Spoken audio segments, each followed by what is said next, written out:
Morning বন্ধুরা, কেমন আছো তোমরা? সবাই নিশ্চয়ই ভালো আছো, আমিও ভালো আছি। আর আজকে হলো শনিবার, এখন সকাল 4টে বাজে, 4টে এখনও বাজেনি, 10 মিনিট বাকি আছে। সকাল 2:30টার সময় আমরা কি বলি, সকাল 2:30টায়, রাত 2:30টার সময় আমরা ঘুম থেকে উঠেছি। তারপরে আমরা সবাই রেডি হলাম। আমি 2:30টার সময় উঠে পড়েছি। আমি মনে হয় ওই 1টার দিকে ঘুমিয়েছিলাম, 2:30টার সময়। তারপরে ঘুম থেকে উঠে পড়েছি। আর অর্জুন একদমই ঘুমায়নি, কৃপা একটু ঘুমিয়েছিল, কৃপার বাবাও ঘুমিয়েছিল। তো চলো, অনেকদিন পর তোমাদের সাথে বাইরের ঘোরাফেরার একটু ভিডিও শেয়ার করতে পারবো। সবাই তো ভাবতে দীঘা যাচ্ছি। না না, দীঘা যাচ্ছি না, শান্তিনিকেতনে যাচ্ছি। হ্যাঁ, না বলিনি, কিন্তু আমার থাম্বনেলে তো লেখা থাকবে টাইটেলে, শান্তিনিকেতনে যাচ্ছি। তো আমার যা, ভাসুর, তারপর আমার ননদ, তারাও সবাই যাচ্ছে। তো আজকে তোমরা একটু অন্যরকম ব্লগ দেখতে পারবে। প্রত্যেকদিন তো তোমাদেরকে সেই একই রকমের ব্লগ দেখাই, আজকে একটু অন্য রকমের ব্লগ দেখতে পাবে। আর আমি শাড়িই পরলাম, অনেকদিন শাড়ি পরা হয় না। শাড়িগুলো সব আলমারির মধ্যে পরে পরে নষ্ট হচ্ছে, ওই জন্য শাড়ি পরেই বের হলাম। তো চলো, যেতে যেতে তোমাদের সাথে কথা বলছি। এই ব্যাগের মধ্যে রয়েছে বিভিন্ন রকমের খাবার। এখানে মুড়ির মোয়া, মিষ্টি, তারপর সেদ্ধ করা ডিম রয়েছে। ডিম খাওয়ার জন্য একটা কাগজের প্যাকেটে লবণ নেওয়া হয়েছে। ছোট্ট একটা শিশির মধ্যে সর্ষের তেল নেওয়া হয়েছে। এছাড়াও কৃপা অর্জুন প্রচুর শুকনো খাবার নিয়েছে, সেগুলো ওদের ব্যাগের মধ্যে রাখা রয়েছে। ডিম সেদ্ধটা আমার হাজব্যান্ড সকালবেলা করেছিল, এই কাজটা আমি করিনি। আজকেও আমি নিরামিষ খাবো, তো ওই জন্য। শিবরাত্রির আগের দিনও নিরামিষ খেয়েছি, আর আজকে শিবরাত্রির পরের দিন আজকেও আমি নিরামিষ খাবো। ওকে তাই বলেছিলাম যে তুমি ডিমটা একটু সেদ্ধ করে নাও, আমি আর আজকে এসব কিছু ধরবো না। এখন আমি একটু নিজেকে দেখে নিচ্ছি কীরকম লাগছে। দেখলাম শাড়ির সাথে আমার ব্যাগটা বেশ সুন্দর ম্যাচিং হয়ে গেল। এখন যাচ্ছি আমার মেজো জায়ের বাড়িতে। আমাদের 4 জনের সফরসঙ্গী হিসেবে রয়েছে মেজদা, মেজদি, সেজদা আর সেজদার মেয়ে। সেজদি যাচ্ছে না, আর আছে চর্দি। আমরা এই 9 জন গাড়িতে করে যাচ্ছি এখন বোলপুরে, আর হলো গিয়ে তারাপীঠ।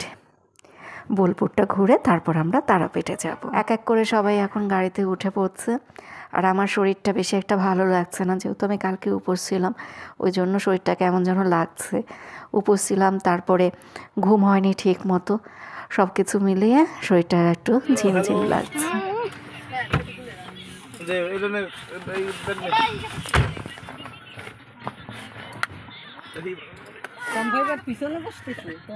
না না, এখানেই বুঝলি তো। এটা নেই, আমার এটা কি বলবো, আমার দুক্কা দুক্কা করে আমাদের যাত্রা শুরু হলো। এখনও ভোরের আলো ফোটেনি, সেই জন্য তোমরা অন্ধকার রাস্তায় দেখতে পাচ্ছ। 5:30টার সময় ভোরের আলো ফুটবে, সেই সময় আবার তোমাদের রাস্তাঘাট দেখতে ভালো লাগবে। এই দেখো, একটু একটু করে সূর্যের আলো ফুটতে শুরু করেছে। এই সময়টা দেখতে খুব ভালো লাগে, তাই না বলো? সূর্যোদয় যখন দেখি তখন না মনের মধ্যে একটা পজিটিভ এনার্জি কাজ করে।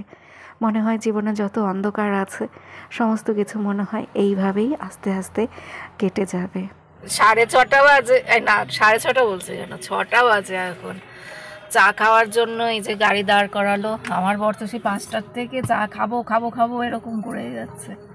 তো আমরা বললাম আর একটু পরে খেতে। ওই যে ওই পাশের দোকানে যে সবাই গেছে। মেজদি যায়নি, মেজদি গ্রিন টি খাবে। মেজদি গরম জল নিয়ে এসছে গ্রিন টির। না না, গ্রিন টি বানিয়ে নিয়েছি। গ্রিন টি বানিয়ে রাখলে তো তেতো হয়ে যায়। তেতো হবে না, খেয়ে রাখো। এটা কালারও ভালো করে হয়নি তো নাকি? না টি ব্যাগ? টি ব্যাগ?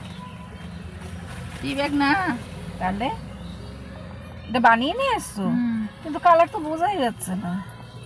হালকা কালার। আমি এটা কিছু বুঝতেই পারছি না, আমি তো এটাকে প্রথমে গরম জল মনে করেছি। এমনি ওই যে গ্রিন টির যে পাতাটা থাকে ওই সাদাটাই বোঝা যাচ্ছে। খাবি বিস্কুট? খাবি? দোকানটাতে সবাই গেছে। বিস্কুট খাবি? খেয়েছি বিস্কুট। হ্যাঁ, দুধ চা খেতে হবে না খালি পেটে। বাইরে ভালোই ঠান্ডা। তুই ভাগনি যে একজনে বলে কি, এক মহিলা শোন বাংলাদেশের নাটকে দেখাচ্ছে, বলে কিপা অর্জুন ঘুমাচ্ছে একটা লোকের থেকে বলে কি, দাদা আর গাড়ির মধ্যে আমরা সবাই মিলে ভীষণ আনন্দ মজা করছিলাম। সমস্ত কিছু তো আর শেয়ার করা যায় না, খুব মজা হচ্ছিল। তোমাদের সাথে একটু একটু সব কিছু শেয়ার করার চেষ্টা করেছি।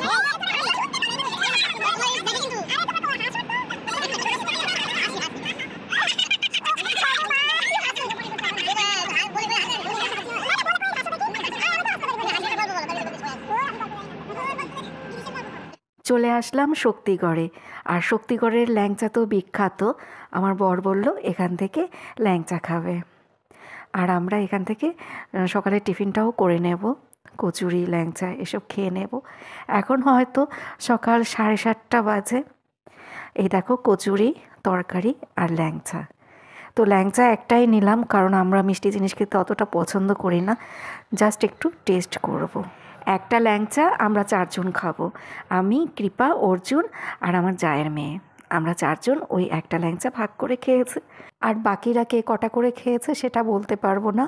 কচুরি তরকারিটা খেতে ভালো ছিল, অর্জুন কিছুই খায়নি। অর্জুনের কাছে তো অনেক খাবার রয়েছে, ও অনেক খাবার নিয়ে এসছে। আমি 2টো কচুরি খেলাম, 4টে করে কচুরি দিয়েছে। তারপর আমি ওকে একটু দিয়ে দিলাম, এত সকালবেলা খাওয়ার অভ্যেস নেই তো। বিষাক্ত ছেলের সাথে দেখা হলো। ব্লগ, আচ্ছা। হাই। আমি ছোটখাটো ব্লগ, আর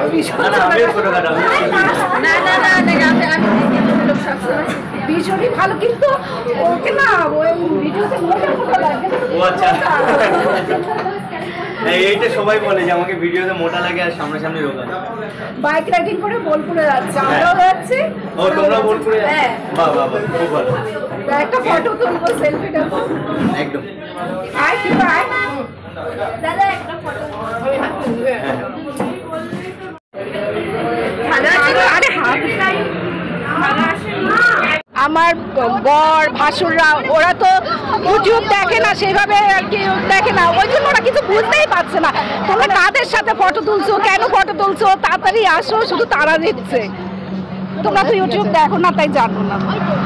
আরে প্রথম কৃপা দেখেছে, কৃপা বলে কি ওমা কি বিষাক্ত ছেলে মনে হচ্ছে, এটা লক করা। কৃপা ওই পাশে ছিল তো, তারপর দেখলাম হ্যাঁ ও। এবার আমার তো একটু কথা বলতে লজ্জাও লাগছে, তাহলে কথা বলেছি। আমাদের গাড়ি আবার চলতে শুরু করলো। জীবনে এই প্রথম এত বড় একজন ইউটিউবারের সাথে দেখা হলো। বিষাক্ত ছেলের ব্যবহার খুবই ভালো, খুবই মিষ্টি ব্যবহার। বিষাক্ত ছেলের ব্যবহার একদমই বিষাক্ত না। আমার বেশ ভালো লাগলো ওর সাথে কথা বলে। আমি তো প্রথমে বিষাক্ত ছেলেকে দেখে বুঝতেই পারছিলাম না আপনি করে বলবো না তুমি করে বলবো। এত বড় একজন সেলিব্রিটি, এত বড় একজন ইউটিউবার, তারপরে ভালো করে দেখলাম যে কি করে বলা যায়, ভালো করে চিন্তা ভাবনা করলাম ওইটুক সময়ের মধ্যে। তো দেখলাম যে একটা বাচ্চা মতো ছেলে, ওকে আপনি করে বলা ঠিক হবে না, তাই তুমি করেই বললাম। ভীষণ অমায়িক ব্যবহার, খুব ভালো। ও ভালো থাকুক, আরও ভালো ভালো ভিডিও বানাক, আরও ভালো ভালো ভিডিও বানিয়ে আমাদের সবাইকে এন্টারটেইন করুক, সেই কামনাই করি। যেহেতু রোস্টিং ভিডিও করে তো ও প্র্যাকটিক্যাল কথাগুলো বলে, তো আর ওসব কথা দিয়ে তো মানে মানুষের মনের কাছে চলে আসে, সেজন্য প্রচুর ভালোবাসাও পায়। আর নতুন করে কি বলবো, বিষাক্ত ছেলেকে তো তোমরা সবাই চেনো, সবাই ওর ভিডিও দেখো, অনেক বড় একজন ইউটিউবার। খুব ভালো লাগলো ওর সাথে দেখা হয়ে। এদিকে পুরো অন্ধকার দেখাচ্ছে।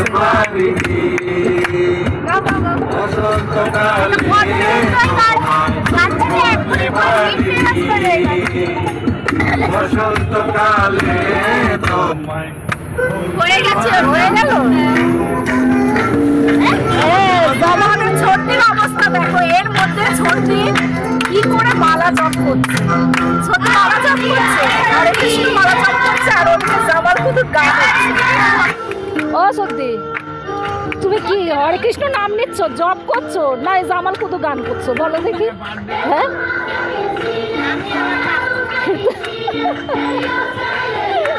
এর মধ্যে তোমার আসবে জপের নাম। ঘুষকরার কাছাকাছি এসে গাড়িটা প্রায় 1-1.5 ঘন্টা জ্যামে আটকে ছিল। আমাদের প্ল্যানটা একটু চেঞ্জ করা হয়েছে, আমরা যাচ্ছি আমার মামা শ্বশুরের বাড়িতে। ঘুষকরা এসছি তো, আমরা বর্ধমানের ঘুষকরাতে এসছি, তো হঠাৎ করেই ঠিক হলো মামা শ্বশুরের বাড়িতে যাব।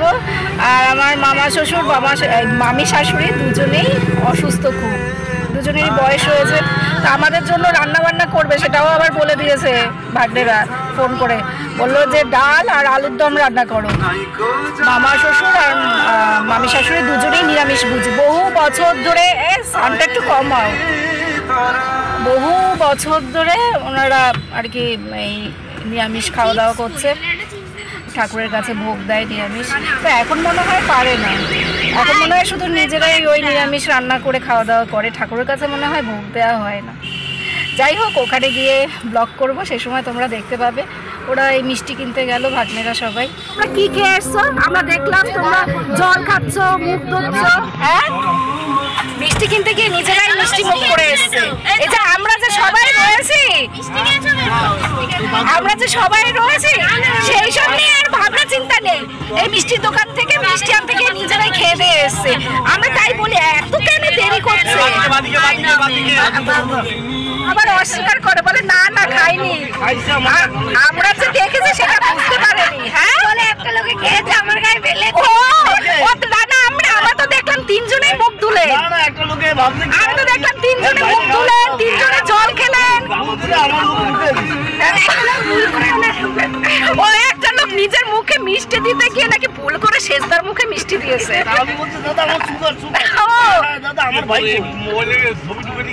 শেষদাবু আবার নাকি বলেছে আমার সুগার, আমাকে দেবেন না। তিনজনে মিলে মিষ্টি টিষ্টি খেয়ে এসছে, আর এদের নাকি হাই সুগার।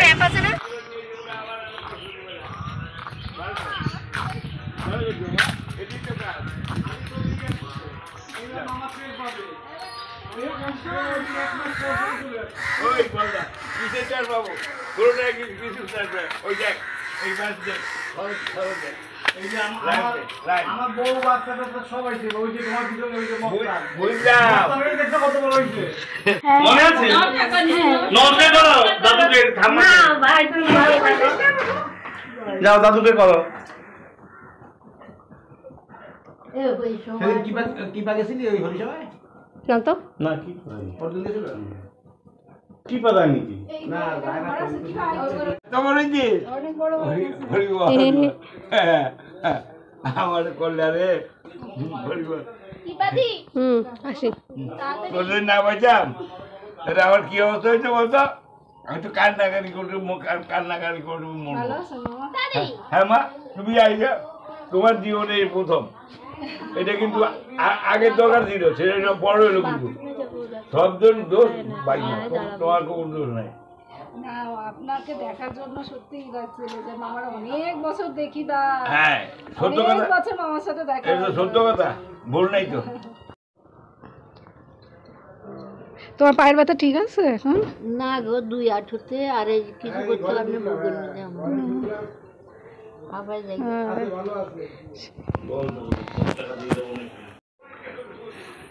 মা আমি আর সাথে ঘুরতে যাচ্ছি।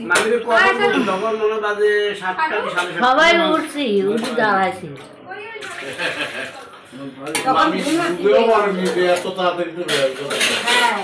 আজকাল তার অনেক আগে তুমি আসলে এবার বুঝিস তো জ্যামটা কেন কর?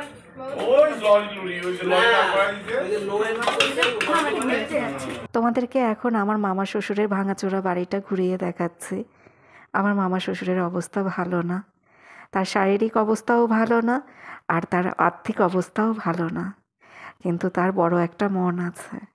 খুবই ভালোবাসি আমরা তাকে। আমি আসলে শ্বশুর শাশুড়ির আদর ভালোবাসা পাইনি তো সেইভাবে কখনো, ওনাদের মধ্যে আমি তাদেরকে খুঁজে পাই। ওনারা আমাকে বৌমা বলে ডাকে, সেটা শুনতে আমার ভালো লাগে। আমার মনে হয় না আমাকে একজন বৌমা বলে ডাকার কেউ আছে। মামা শ্বশুর মামি শাশুড়ি খুবই অসুস্থ। আজকে যে এইভাবে মামার সাথে দেখা করব সেই প্ল্যান কিন্তু আমাদের ছিল না। হঠাৎ করে যখন ঘুষ করার কাছাকাছি আসলাম তখন সবাই আমরা বলা বলি করছিলাম, এখানে তো মামার বাড়ি, তো চলো মামার সাথে একটু দেখা করে আসি, মামা খুব খুশি হবে। তো সেই প্ল্যান অনুযায়ী ঠিক হলো মামার সাথে দেখা করে যাব। মামাকে আমি অনেক বছর ধরে দেখি না, ওরা সবাই এর মাঝখানে এসে দেখা করে গেছে, কিন্তু আমার সাথে মামার দেখা হয়নি। ওই জন্য কীরকম যেন লাগছিল। ভাবলাম মামার বাড়ির সামনে যখন এসছি মামাকে একটু দেখে যাই, হয়তো এরপর তাকে আমি নাও দেখতে পারি, তাদের শরীরের অবস্থা তো ভালো না। এই হলো আলু ক্ষেত, আর ওই দেখো কৃপা, সারু আর অর্জুন হাঁটতে হাঁটতে কত দূর চলে গেছে। ডাকাডাকি করছে, শুনতে পাচ্ছে না। এই রোদের মধ্যে কত দূর হেঁটে চলে গেছে, কোনো হুঁশ জ্ঞান নেই। হাঁটছে তো হাঁটছেই। এদের মধ্যে দিয়ে হাঁটতে ভালো লাগে তো, ওরা আর এদিক ওদিক তাকাচ্ছে না, একদম সোজা ঢালা হাঁটছে তো হাঁটছেই। কত দূর চলে গেছে। এর আগের বার এসে এখান থেকে আলু তুলেছিলাম, ওই তো আলু দেখাচ্ছি, ওই যে আলু, ওই একটা একটু তুলি। বকা দেবে না তো, আবার কেউ কিছু বলবে না তো? এটা মনে হয় আরেকটু হবে, তাই না? কি সবুজ আলু? ওটা মানে কাঁচা নাকি? দেখো তো আর কোথায় আছে, আমি একটা তুলবো। ও মা গো, নষ্ট হয়ে যাবে। বাহ, অনেক বড় আলু। এই আমি কটা তুলবো গো? যেই দেখো এই একটা, এগুলো ছোট। এই আরে লোকজন দেখলে বকা দেবে না? আমি তো সেটারই ভয় পাচ্ছি। এই যে এর আগের বার এসেও তুলছিলাম, তুমি তো অনেকগুলো তুলেছো। ব্যাগ দেবো তোমাকে? অর্জুন কোথায়? এই দেখ আলু তোল, আলু তোল।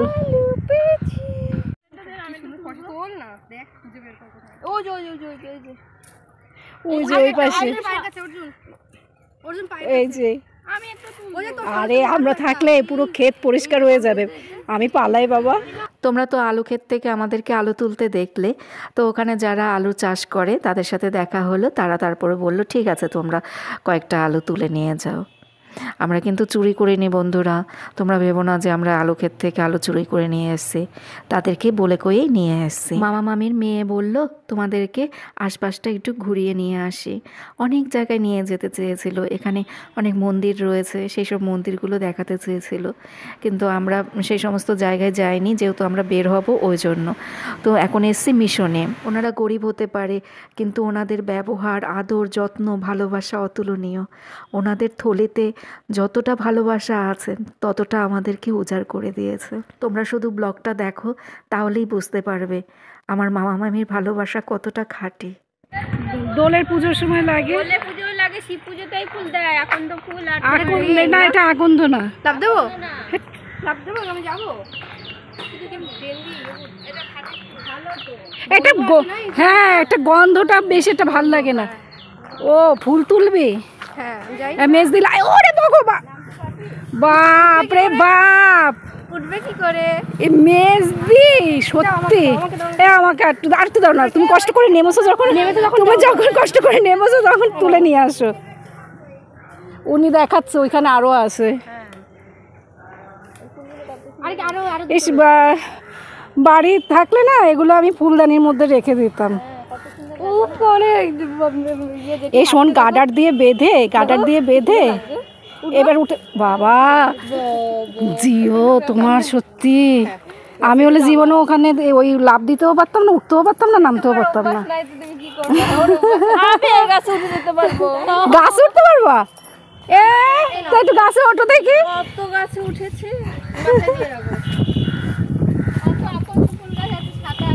এই এটা ভালো থাকবে পরশুদিন? হ্যাঁ থাকবে। পরশুদিন অবধি ভালো থাকবে। ফুটবে জলের মধ্যে রেখে। ওই পাশে নাকি আরো আছে। আরে নিয়ে নে, কিন্তু গাড়িতে রাখবি কোথায়? মামা এখন আবার গাছ থেকে শিম তুলে দিচ্ছে। মামার উঠোনে ছোট্ট একটা শিম গাছ রয়েছে, তার মধ্যে যে কটা শিম হয়েছে সেই শিমগুলো আমাকে তুলে দিচ্ছে। ওই যে দেখো, আমার বর মামির হাতের শিম আলুর তরকারি খেতে খুব ভালোবাসে, ওই জন্য শিম তুলে দিচ্ছে। ওনারা শিম আলুর তরকারি রান্না করার সময় পায়নি, আমরাই তো ওনাদেরকে সময় দেইনি। আমরা খুব তাড়াহুড়ো করছিলাম, আমাদেরকে তো বের হতে হবে, আর মামি তো খুবই অসুস্থ, সেইভাবে কি তাড়াহুড়ো করে রান্না করতে পারি? আর আমি তো গ্রামের এই পরিবেশ দেখে আনন্দে আত্মহারা। কি করব কিছুই বুঝতে পারছি না। একবার আলু খেতে যাচ্ছি আলু তুলতে, একবার এখানে দাঁড়িয়ে দাঁড়িয়ে ঘুঁটে দেয়া দেখলাম, অনেক দিন পর গোবর দিয়ে ঘুঁটে দেয়া দেখলাম, আবার গরু দেখলাম, তারপরে হাঁস মুরগি সমস্ত কিছুই ঘুরে ঘুরে দেখলাম। কোন গাছে কি সবজি হয়েছে, ফুল গাছ, এগুলো সবই দেখছি। কোনটার সাথে আমি একটু সময় বেশি কাটাবো সেটাই বুঝতে পারছিলাম না। মানে আমি আনন্দে দিশেহারা হয়ে গেছি। মনে হচ্ছিল এখানে যদি আরেকটু বেশি সময় আমি থাকতে পারতাম। আমি গ্রাম খুব পছন্দ করি, তো গ্রামের এই পরিবেশ দেখতে আমার খুব ভালো লাগে। আর একটা অন্যরকম গন্ধ পাই তো গ্রামে গেলে, ওটাও আমার খুব ভালো লাগে। মামি দেখো রান্না বান্না করে নিয়েছে, বেগুন ভাজা, তারপরে করলা ভাজা, লাউ দিয়ে ডাল করেছে, পনিরের তরকারি, তারপর ডাঁটার শাক রান্না করলো। ডাঁটার শাক না জানি লাল শাক খেলাম। হঠাৎ করে এতগুলো লোকজন এসে মামা মামিকে বিরক্ত করে গেলাম। যদিও মামা মামি ভীষণই খুশি হয়েছে, তারা একটুও বিরক্ত হয়নি। আমরা যদি এখানে 1 সপ্তাহ থাকতাম তাও তারা বিরক্ত হতো না। খুব ভালোবাসে আমাদের সবাইকে। 11:15 বাজে এখন। তো কালকে তো উপোস ছিলাম, তা আজকে ওই সকালবেলা সময় কচুরি খেলাম 2টো, আর এখন ভাত খেলাম। এখন আর চোখ টেনে খুলতে পারছি না। আর মামা মামির কথা কি বলবো, মামির রান্না তো অপূর্ব। সামান্য একটু বেগুন ভাজা করেছে, করলা ভাজা করেছে, মনে হয় যেন ওই বেগুন ভাজা করলা ভাজা ডাল দিয়েই পুরো ভাতটা খেয়ে নেব। সে একদম চালের গুঁড়োয় ওই করলা বেগুন এগুলো ডুবিয়ে, হ্যাঁ খুব রান্না খুব ভালো না। হ্যাঁ অর্জুন বাড়িতে খায় না, এখানে মামির রান্না ভীষণ ভালো। আগে না আমার এই মামি ওই ঠাকুরের অনুষ্ঠানের মানে ঠাকুরের অনুষ্ঠান যখন হতো তখন নাকি এই মামি রান্না করতো, অনেক লোকের রান্না করতো এই মামি। আমাদের বাড়িতে যখন মামি যায় মামিই রান্না করে, মামি রান্না করে ঠাকুরের কাছে প্রতিদিন ভোগ দেয় আর আমরা সেই প্রসাদ খাই। তো এখন তো দুজন খুব অসুস্থ, সেই জন্য আর যেতে পারে না। লকডাউনের আগেও আমাদের বাড়িতে যাওয়া আসা করতো, আমাদের সবার বাড়িতেই থাকতো, আমার অন্যান্য ভাসুরদের বাড়িতেও থাকতো। কিন্তু লকডাউনের পর থেকে আর যায় না। এই ভিডিও করছি, শিম রান্না করে বাবুকে দেওয়া। ওই শিম আলু রান্না করতে পারেনি, সেই জন্য মামা মামি কিরকম করছে। আমরাই তো সময় দেইনি।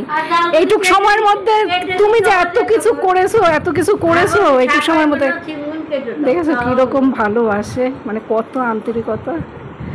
এই শিম আলু দিয়ে দিয়েছে, কৃপার বাবাকে যেন রান্না করে খাওয়াই গাছের শিম। আমার রান্না কি আর তোমার মতো হবে? আবার বেগুন দিচ্ছ কেন মামি? এসব দিও না, আরে এসব দিও না। দেখো বেগুন টেগুন সব দিয়ে দিচ্ছে, মানে যা যা রান্না করে খাওয়াতে পারিনি সব কাঁচা সবজি এখন দিয়ে দেবে।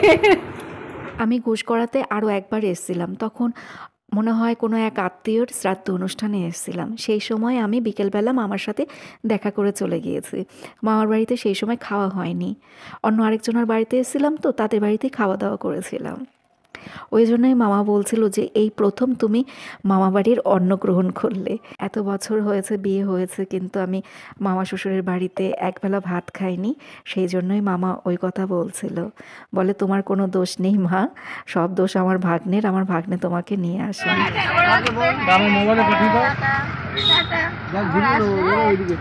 দাদু টাটা, হাবড়া যাবে টাটা।